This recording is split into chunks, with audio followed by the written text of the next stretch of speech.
Chairman Biggs, Ranking Member Nadler, Ms. Dean, honorable members of the committee, thank you guys so much for having me. Camille, Jim, John, so grateful for you guys and so honored to be here with you and humbled to be beside you. My name is Tim Tebow, and as Chairman Biggs stated, I'm fortunate to be and humbled to be the chairman and the founder of the Tim Tebow Foundation, and we exist to bring faith, hope, and love to those needing a brighter day in their darkest hour of need. To sum it up, we strive to fight for people that can't fight for themselves. Some of you may know me from sports, but honestly, more of you probably know me from getting cut from a bunch of sports teams, as Ms. Dean mentioned earlier, so thanks, Ms. Dean. We can talk about that later, it's all good. But honestly, why we're here today is to talk about the MVP. Not the MVP I chased most of my life. Couldn't get, by the way, but chased. Not the MVP most of you are probably thinking, no, not the most valuable player. A more important MVP, the most vulnerable people.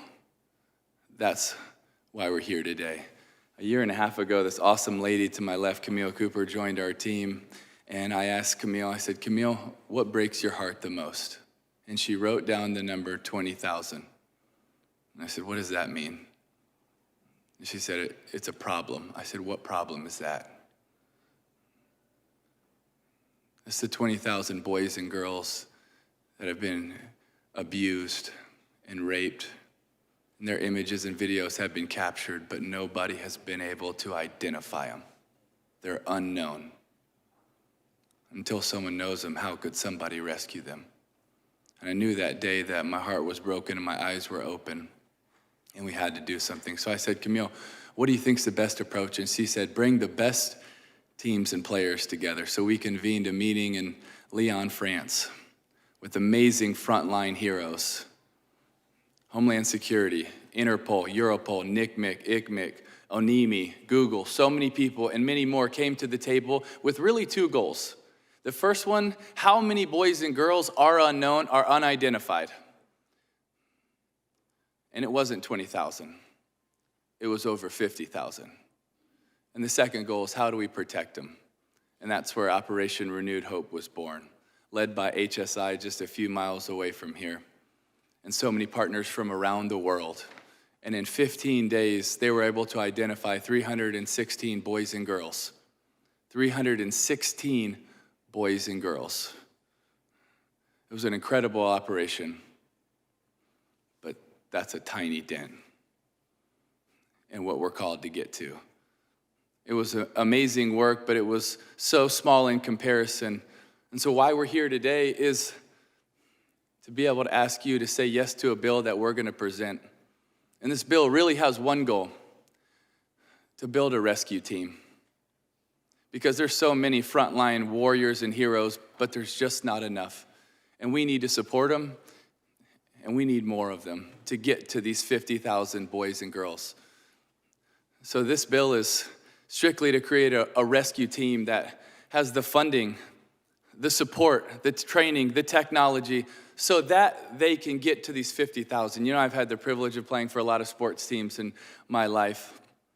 And almost all of them, we've had incredible resources to give us a better chance at winning a game, something that ultimately, as much as we care about it, doesn't matter. Why would we not give as much, if not more, resources to the frontline heroes that are going after the most vulnerable boys and girls on the planet? You see, when Operation Renewed Hope identified that 316, and out of all those that were rescued, more than half of them were right here in the U.S. And when you extrapolate those numbers, that means that there's thousands of boys and girls that are starving for hope in our backyard. And we have the chance to bring hope to those that are starving for it, if we're willing. But honestly, my words will probably fall flat today. So instead of hearing from me, I would rather you hear from one of my heroes, a young girl who went through extreme abuse for 7 years, and almost every night she got raped for 7 years. And in the middle of her abuse, this is what she writes.